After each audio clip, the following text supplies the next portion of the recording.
Resulta que hay un lenguaje oculto que, literalmente, construye nuestro mundo. No es un lenguaje que se hable, sino uno que se mide. Y es el que nos permite diseñar desde un microchip minúsculo hasta un rascacielos gigantesco, con una precisión que es, asombrosa. Hoy vamos a descifrar el código de este lenguaje universal, el de la medición. Toda esta historia empieza con una pregunta que parece sencilla, pero es fundamental. ¿Cómo podemos describir el mundo de forma exacta y fiable? Y aquí viene el problema. Nuestra primera herramienta para entender lo que nos rodea, o sea, nuestros propios sentidos, pues a menudo nos engañan. Una misma temperatura, por ejemplo, nos puede parecer cálida un día y fría al siguiente. Y así fue como surgió la primera gran idea. La humanidad se dio cuenta de que para entender de verdad la naturaleza y cómo funciona todo, no bastaba con mirar o con tocar. Era absolutamente necesario medir. Dar el salto de una percepción subjetiva a una observación que fuera objetiva. A ver, el quid de la cuestión era este.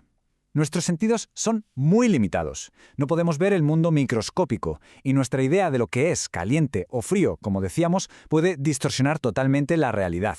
Hacían falta herramientas que fueran más allá, mucho más allá de nuestras propias sensaciones. ¿Y cuál fue la primerísima solución? Pues la más obvia, ¿no? La más intuitiva, la que llevamos siempre encima, el propio cuerpo humano. Se convirtió ni más ni menos que en nuestra primera regla, nuestro primer sistema para medir las cosas.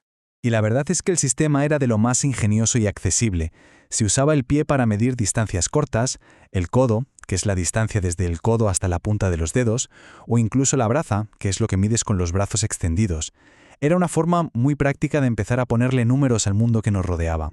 Pero claro, como casi toda primera solución, tenía un fallo garrafal. Un problema que frenaba en seco el comercio, la construcción y, por supuesto, la ciencia a gran escala. Y ese problema era la inconsistencia.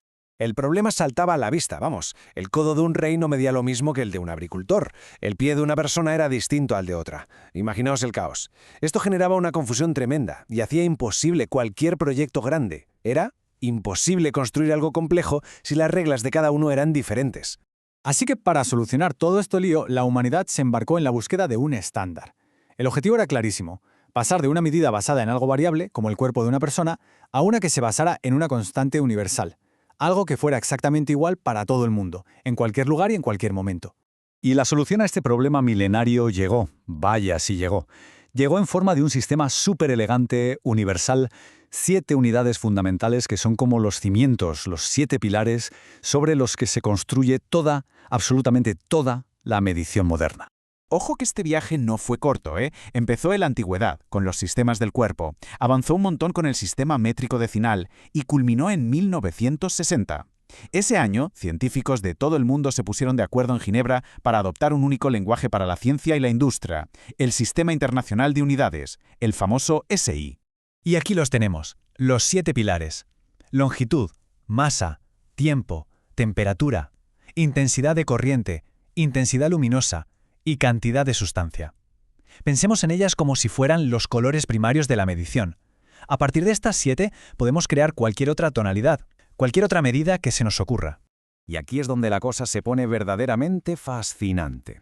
Para que estas medidas fueran universales de verdad, sus definiciones tenían que basarse en constantes de la naturaleza. El metro, por ejemplo, ya no es una barra de metal guardada en un museo.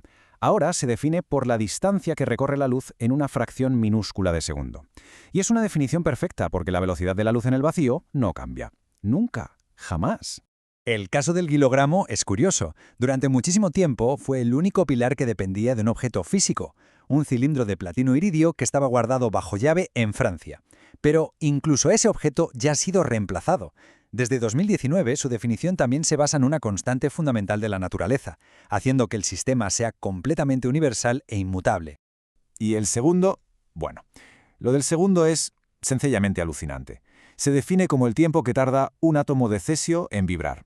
Atentos, más de 9.000 millones de veces. Una barbaridad. ¿Y por qué tanta precisión?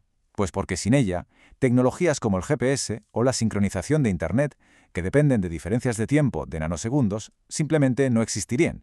Es esta precisión atómica la que mueve nuestro mundo digital.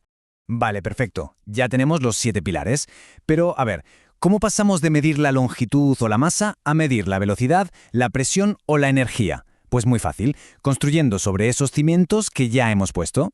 Y aquí es donde entran en juego las magnitudes derivadas. Cada unidad que usamos en el día a día, como el newton para la fuerza o el watt para la potencia, no es más que una combinación matemática de esas 7 unidades fundamentales. Es como un sistema de Lego, perfectamente interconectado. El sistema es coherente, sí, pero aquí surge otra pregunta. ¿Cómo se las arregla para medir algo tan inmenso como la distancia entre galaxias y algo tan diminuto como el tamaño de un átomo usando las mismas 7 unidades de base?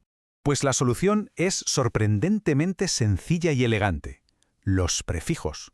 Un sistema simple de potencias de 10 nos permite escalar las unidades.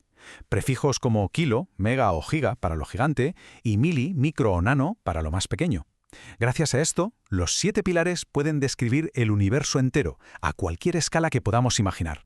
Al final, toda esta búsqueda de precisión de un estándar universal no es solo una curiosidad científica, es ni más ni menos que el motor de toda nuestra tecnología. Y esto nos deja con una última pregunta para reflexionar. Si estas mediciones construyeron nuestro presente, ¿qué nuevas formas de medir, todavía más precisas, definirán las innovaciones del futuro?